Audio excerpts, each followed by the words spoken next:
Stephen D'Souza starts off our coverage tonight. Stephen. Susan, this is what had been predicted for days, but even the most dire warnings couldn't prepare people here for the amount of rain that's fallen in the last 24 hours.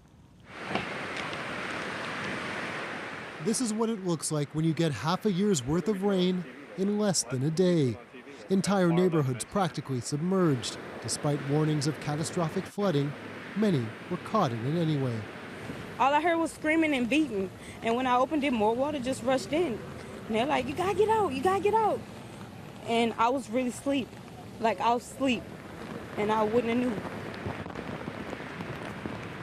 Thousands had to be rescued, some through windows, others by boat, as neighbors, the Coast Guard, anyone who could help, banded together to save those in need.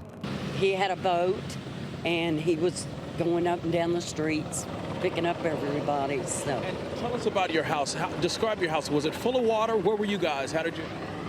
We have a 2-story home, and on the first floor, it's up to here. Overwhelmed emergency responders were forced to triage tens of thousands of calls, taking care of only those who needed help urgently. I know people are trying to reach 911, may not be getting a response. I understand that. The system, there are a lot of people who are calling, but let me ask, let's give preference to the life-threatening calls. Floods quickly devoured roads, turned highways into rivers, leaving them impassable and trapping unsuspecting motorists.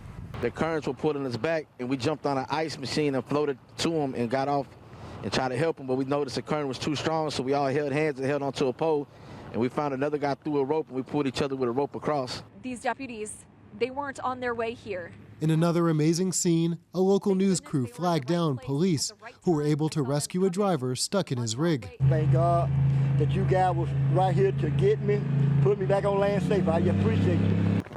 In this coastal town, houses were submerged block after block. Another news crew helped rescue an elderly couple and their daughter. Some chose to wade through the water to get much-needed supplies. What did you go across to get? Diapers, anything that's necessary right now. In the storm, you can prepare, but after so much time, you run out of stuff and you need to go get more. Downtown, the convention center was turned into a shelter.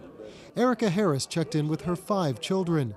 She carried each one across a flooded street and rushing water to get to safety. How are you feeling? How did that feel for you? It wasn't no feeling. It was just get it done. Many here were unprepared for the force of the storm. I was kind of prepared, but it wasn't a mandatory evacuation, so I wasn't that worried. Now questions are being asked about why that didn't happen. Officials say emptying a city of this size with no clear path to safety wasn't feasible. Just think if we had massively said, let's start evacuating from Corpus to Galveston, then Victoria, and then us. So they thought that the area was so large, how can you evacuate? Today, officials announced that 3,000 National Guard troops are being brought in to help deal with this catastrophe and what's still to come. Susan. Stephen, how is President Trump responding to Texas tonight? Well, he was on Twitter today praising local officials and agencies for their cooperation and their work. And today, the White House announced that Donald Trump will be coming here to Texas on Tuesday. Susan? All right, thanks, Stephen. Stephen D'Souza in Houston, in the water tonight.